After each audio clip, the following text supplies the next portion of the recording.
Dear pandering purveyor of pastoral publium and his profoundly puerile panel of perspicacious pushers of pronounced punishment. Yeah, well done. Show it off. A lot of P's. No G.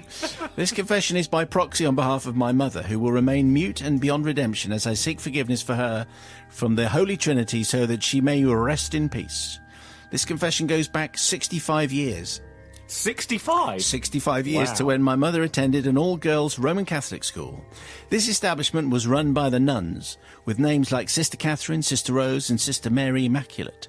Well, that's a cool name to have if you're a nun, don't you think? I'd like to be called that if I was a nun. we can do that yeah. for Which you. I'm not, You which get I'm to not planning. choose. Hi, I am Sister Mary Immaculate. Immaculate, I think you're One fine. day nearing Christmas holidays, the home economics class of the day was for the 14 and 15-year-old students to bake a Christmas cake. Young teenage girls, a religious order, and Christmas cake. What could go wrong? Let's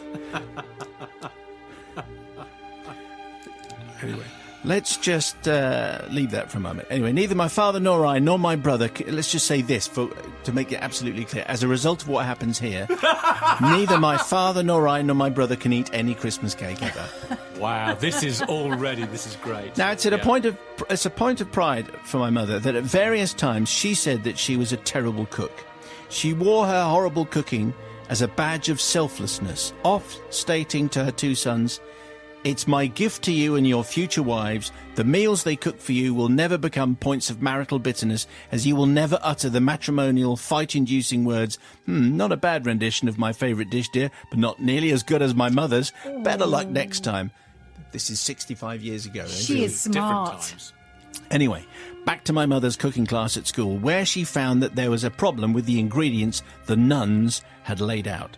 "Sister," inquires my mother, "we have all the ingredients we need except for brandy." "There will be no..." So this is a nun's voice now, Yes. because this might have been a Canadian Go on, nun then. or an Irish nun, I don't know. "There will be no brandy for these recipes," says the nun, "as it's being reserved for ecumenical services." This is a standard catch-all Isn't it? voice. Isn't it, though, yeah? Intoned Sister Mary Immaculate. Basically, the nuns' staff party was starting later that afternoon in the teacher's lounge, and that's what it was being kept for. My mother shrugged and continued, and after much mixing, spilling, and merry mess-making, the mixtures were dutifully spooned into buttered and floured pans and placed into the oven. 2 cakes per oven, as the students were working in pairs, each pair either to the left or right of the oven. To the right of the oven, in the other pairing, was my mother's bitter rival for my eventual father's affections, the blonde bombshell Della Rosa Stone. I have no doubt that there was much banter back and forth between the rivals as the class progressed. So it is no surprise that my mother would take any opportunity to score points, either overtly or covertly, against her bitter rival. On this occasion, a covert opportunity presented itself. The Christmas cake prepared by my mother and her partner wasn't quite as presentable as that produced by her rival, the evil blonde bombshell Della Rosa Stone. So, taking advantage of one of the many classroom distractions, my mother quickly and surreptitiously opened the oven door and switched the positions of the cakes. However, not surreptitiously enough, as it turned out, because from the front of the room, Sister Mary Immaculate loudly inquired, "Patricia, why are you doing what you are doing with your head in the oven?" "I'm just seeing how the Christmas cake is coming along, sister," says my mum. "Well, don't, Patricia, you'll ruin them." But, I hear you ask, where is the transgression in this? Who was wronged? Well, here comes the answer.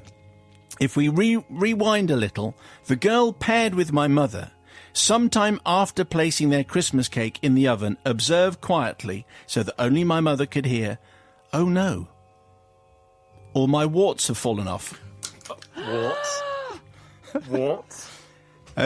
Amid the mixing, the mashing, and the kneading of the ingredients, the girl's warts had all fallen into the batter and mixed indistinguishably from the currants and the raisins. Didn't see that coming. So neither did they. Anyone did. So superior presentation, it turns out, wasn't the reason for switching Christmas cakes. Rather, my mother merely saw this as an opportunity in her war against the blonde bombshell, the evil Della Rosa Stone. My probably unredeemable mother oft remarked when telling this story, more out of wonder than a guilty conscience, I wonder if that blonde bombshell, the evil Della Rosa Stone, ever got stomach warts.